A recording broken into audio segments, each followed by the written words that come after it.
One night, under a pale southern moon, Julia's hand brushed against Logan's, and the world went quiet as a churchyard at midnight.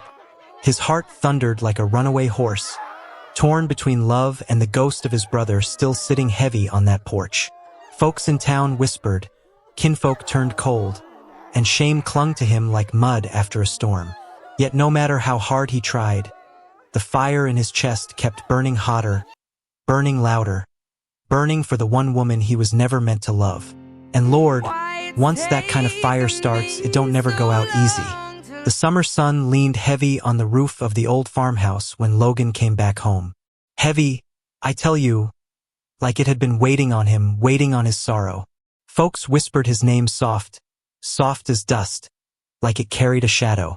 Logan, Logan, the brother of the man who was gone. Logan, the one left behind.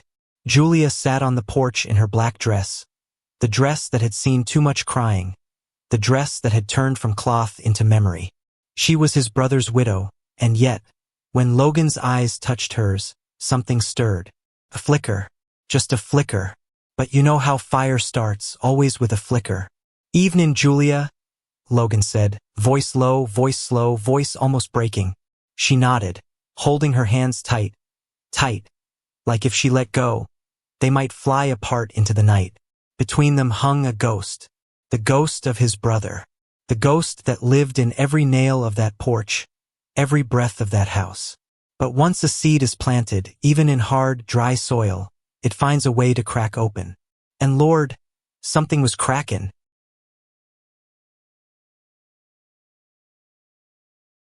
The days rolled slow, slow as a lazy river, slow as grief that don't want to leave.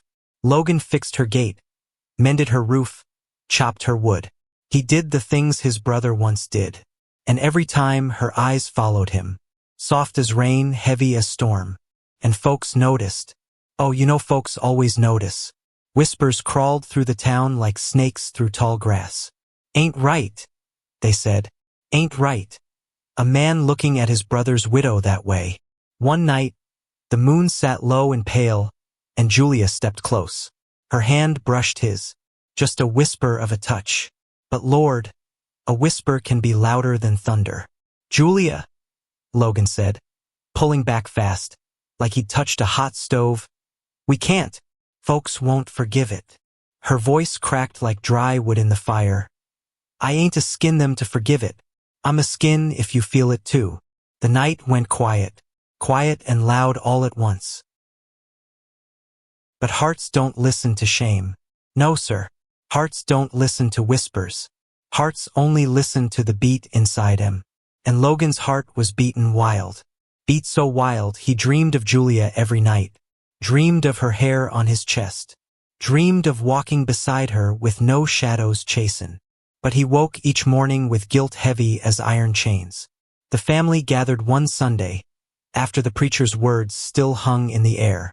Logan's mama, sharp as a knife, cut through the silence. "Boy," she said, her eyes hard as stone. "You keep your hands and your eyes off Julia. That's your brother's blood you're spitting on." Logan's chest ached, his tongue froze. Julia sat quiet, but her eyes burned.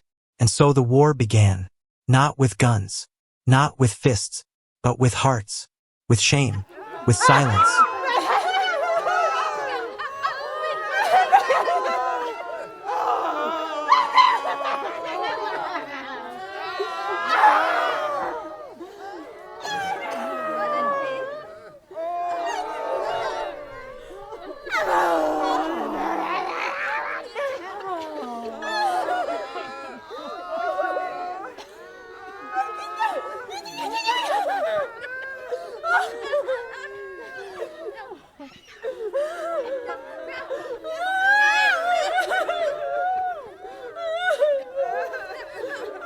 Autumn came.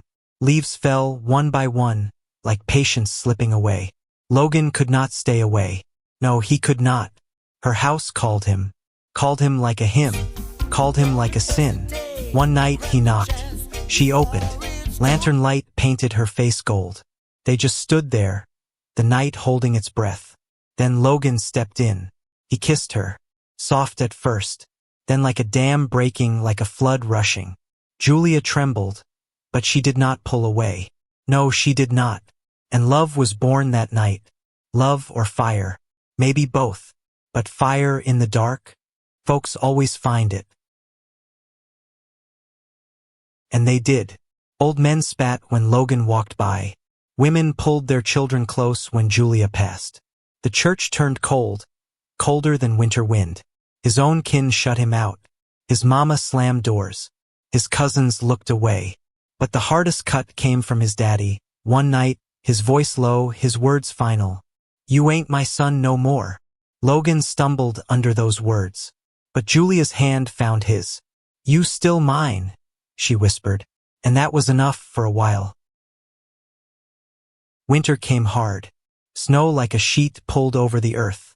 White and cold, white and cold. Logan and Julia huddled close, warming each other, holding back the frost. But inside Logan, another storm was raging. Each kiss was sweet and bitter. Each touch was fire and guilt. For in the shadows, his brother's ghost still stood, silent, staring, watching. One night, Logan woke shaking, sweat dripping though the fire was low. He saw his brother's face in his dream, saw him standing at the foot of the bed, staring, just staring.